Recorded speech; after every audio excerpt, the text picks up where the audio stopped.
Bismillahirrahmanirrahim.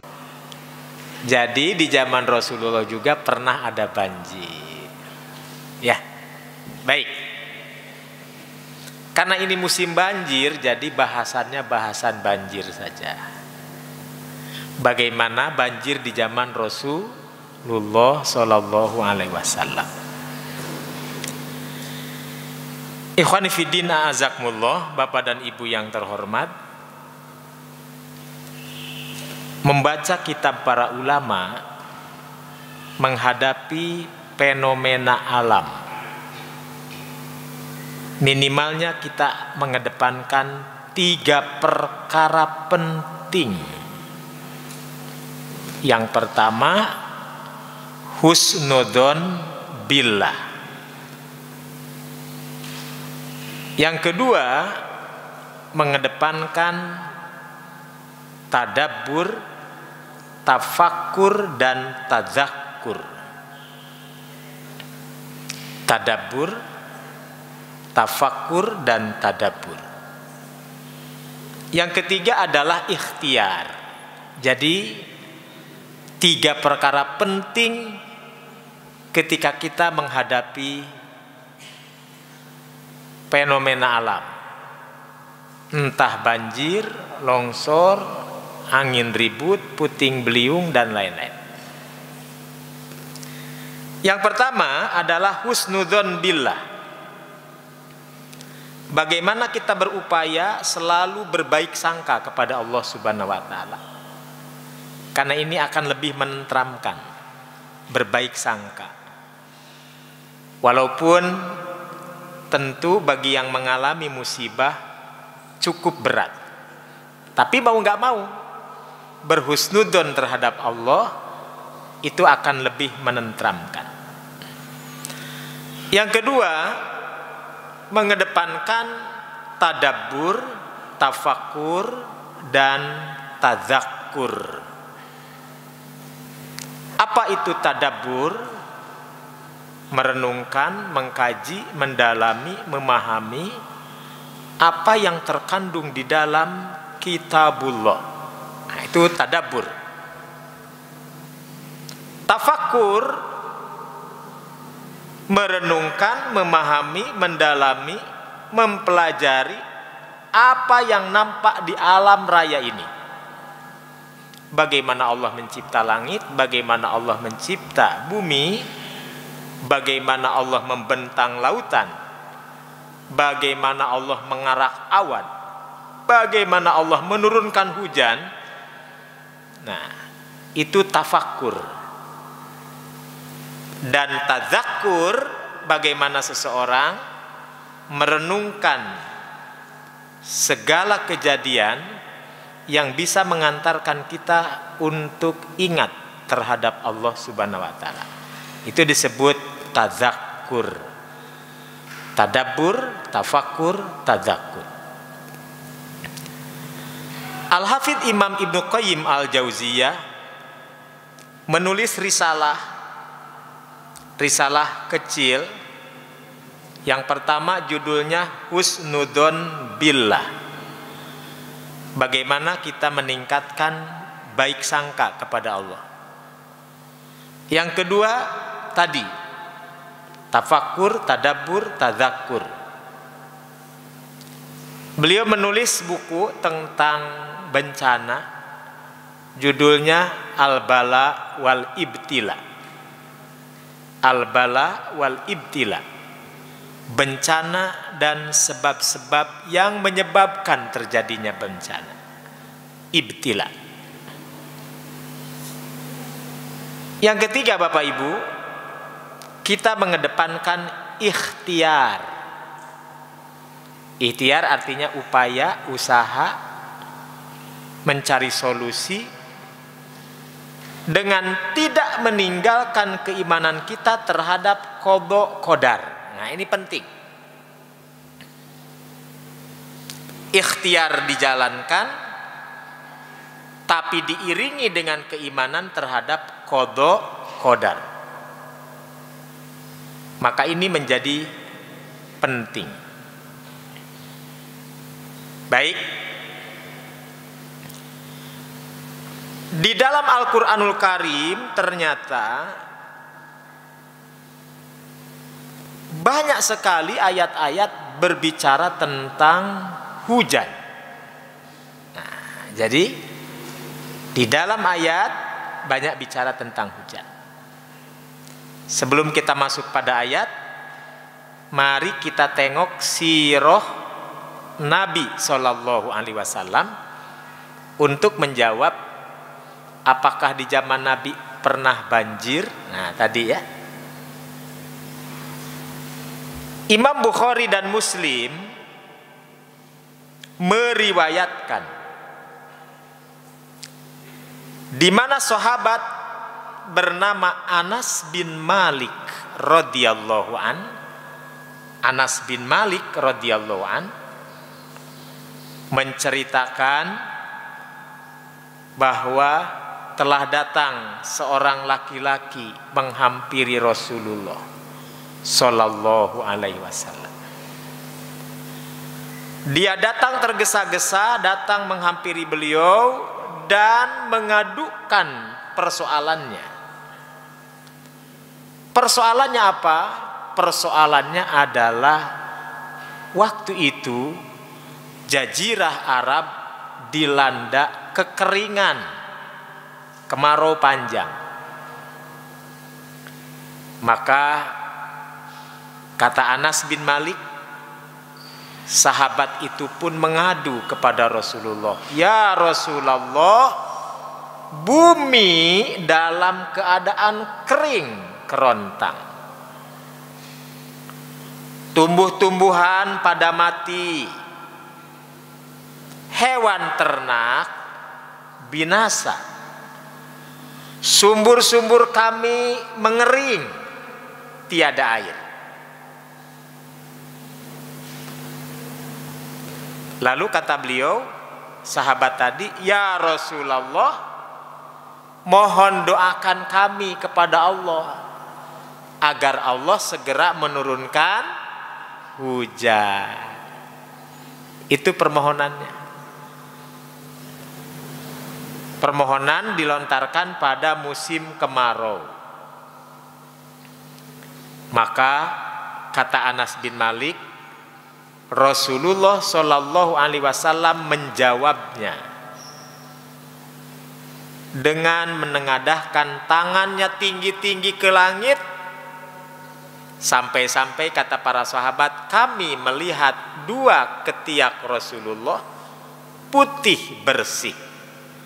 Nah, ini diletakkan hadis ini oleh para ulama hadis, oleh para ulama fikih di dalam menjelaskan sholat istisqa.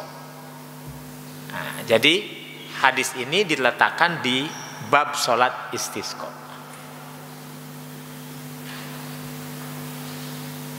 Lalu Nabi berdoa. Doanya sangat sederhana sekali. Allahumma agithna, Allahumma agithna.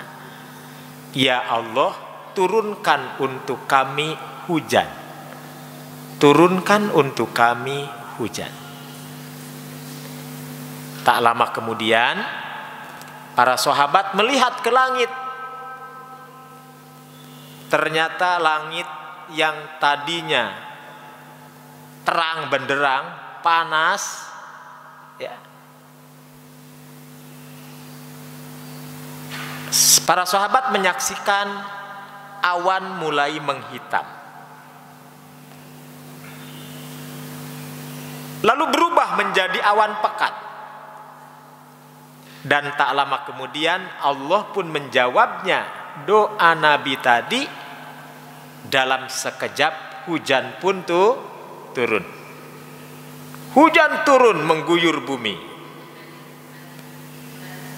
Nah, ternyata hujan yang diminta oleh Nabi itu turun dengan derasnya dan gak berhenti-berhenti. Ya, gitu. Hujannya gak berhenti-berhenti. sehingga terjadi banjir di mana-mana. Tuh, berarti di zaman Nabi pernah banjir. Karena hujannya gak berhenti-berhenti, Bu, tentu saja kewalahan para sahabat, kewalahan sama seperti kita, Bu, kewalahan. Maka seseorang datang lagi ke Nabi, lari-lari, tergesa-gesa. Lalu Anas bin Malik menceritakan, orang itu mengatakan dan mengadukan kepada Nabi, "Ya Rasulullah, banjir terjadi di mana-mana. Tolong doakan kami." Nah, kalau tadi pengen segera diturunkan hujan, kalau sekarang minta apa nih? Iya. Nah, jadi agar hujan ini tidak membanjiri tempat-tempat kami. Nah, jadi hujannya bisa diajak kompromi nggak gitu kan? Itu. Maka Nabi berdoa lagi. Doa Nabi kali ini berbeda nih. Mudah-mudahan ibu bapak sudah hafal doanya. Nabi berdoa lagi, Allahumma hawalaina wala alaina, Allahumma alal akami wadhirabi wa butunil audiyati wasyajari. Nah, ya Allah, hawalaina, turunkan hujan di tempat-tempat yang kami butuhkan. Nah, ini mulai nawar nih ya. Karena udah kewalahan nih Pak. Hawalaina, hujannya dilokalisir gitu. Hawalaina itu dilokalisir, Pak. Turunkan hujan di tempat-tempat kami yang kami butuhkan. Hawalaina. Wala alaina, jangan engkau turunkan hujan yang membawa petaka. Oh, udah mulai gundah ya. Allahumma alal akami, ya Allah, turunkan hujan di gunung-gunung, jangan di Harapan Indah,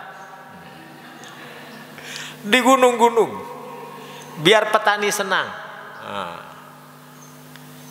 Ternyata karena gunungnya gundul, longsor juga. Nah, jadi hujan nggak salah ya.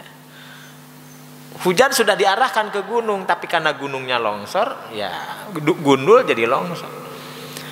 Allahumma alal akami, ya Allah, turunkan hujan di gunung-gunung, di bukit-bukit, di dataran tinggi, wadirabi, wabutunil audiyati, turunkan hujan di perut-perut lembah, di lembah-lembah, wasyajar, dan turunkan hujan di tempat tumbuh-tumbuhan. Nah, ternyata Allah kan punya kehendak. Kita tidak tahu apa dibalik kehendak Allah. Oleh karena itu, artinya apa? Di zaman dulu, di zaman Rasulullah, terjadi juga banjir, dan para sahabat pun mengalami hal itu ya. Nah, oleh karena itu saudara-saudara, mari kita lihat Al-Quranul Karim ternyata bicara tentang hujan. Banyak sekali ayatnya, puluhan ayat bicara soal hujan. Yang pertama, Allah menyebutkan hujan adalah rizki dari langit. Rizqol lakum, hujan itu rizki dari langit. Fala taj'alu lillahi andada, karena itu kalian jangan menjadikan yang lain sebagai sembahan, tandingan tandingan Allah. Baik. Allah menyatakan dalam ayat pertama, rizqal lakum. Hujan adalah rizki untuk kalian, fala taj'alu lillahi andada. Yang kedua, hujan diturunkan untuk kesuburan bumi. Bumi tak akan subur kalau Allah tak turunkan hujan. Fa'ahya bihil ardo ba'da mautiha wa batha minhuma min kulli dabbatin. Allah hidupkan bumi yang tadinya mati, kering, kerontang, diguyur hujan, hidup tumbuh-tumbuhan, min kulli dabbatin, yang menyebabkan semua makhluk melata hidup dan bumi menjadi subur. Bakteri-bakteri tanah, apa namanya Bu? Protozoa ya. Jadi bumi menjadi gembur. Kita tidak pernah merasa menanam sesuatu di bumi ini. Kita tidak pernah menanam biji rumput, bunga indah di bumi ini. Tapi tiba-tiba Allah munculkan. Bahkan untuk menambah keindahan bumi, wa anzala minas sama'i ma'an fa akhrajna bihi azwajan min nabatin syatta. Allah turunkan air dari langit ke bumi, bumi menjadi hidup, lalu Allah tumbuhkan berbagai macam tumbuhan, azwajan, berpasang-pasangan. Ini tumbuhan disebut berpasang-pasangan oleh Allah. Saya menyebutnya rumpun tumbuh-tumbuhan. Mari kita lihat.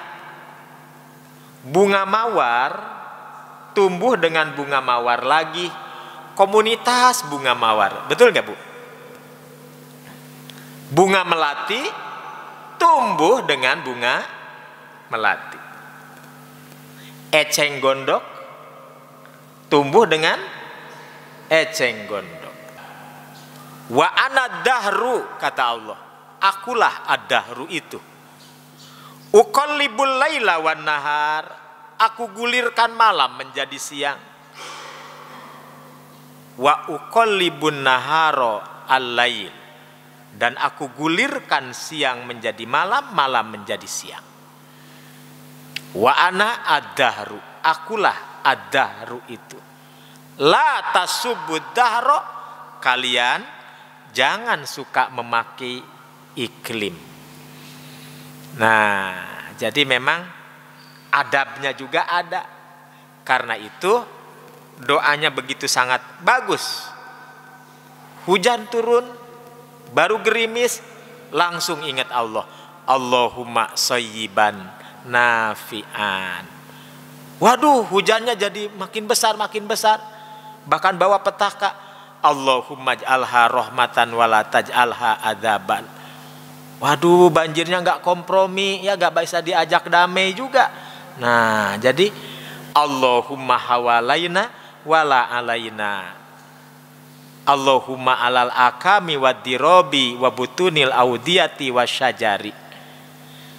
Kalau kita sudah berdoa ternyata nggak berhenti juga, ya sudah, Allah sedang menguji kita. Ya, Allah sedang menguji kita dengan ujian yang kita tidak tahu apa maksud dibalik semua itu. Fadilatul Syekh Muhammad Shalih Al-Utsaimin menyebutkan, karena itulah ikhtiar harus diiringi iman terhadap qada qadar. Nah, jadi ikhtiar boleh, kita kan sudah ikhtiar nih. Sudah ikhtiar, rumah sudah ditinggiin, malah banjirnya naik. Padahal sudah ditinggiin ibu tuh. Karena pengalaman tahun lalu kan kena juga istilahnya. Nah, mungkin nggak bakalan karena rumah sudah ditinggiin, naik juga, gitu ya. Nah, itu ikhtiar.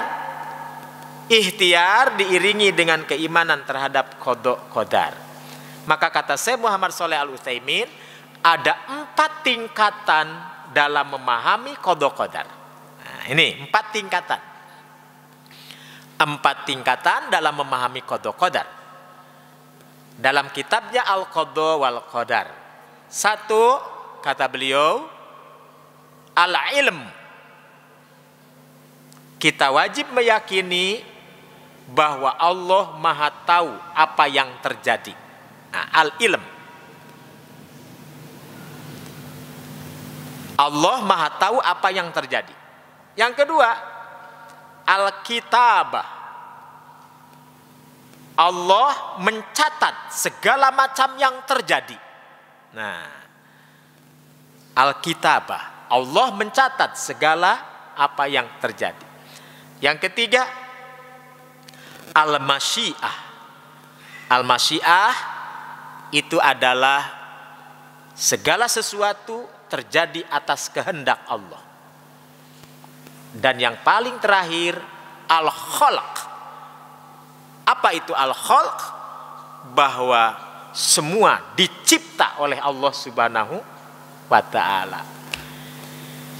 Bapak Ibu yang berbahagia, Bapak Ibu bisa menikmati tulisan kami, judulnya Curahan Ayat-ayat Hikmah di Balik Guyuran Hujan.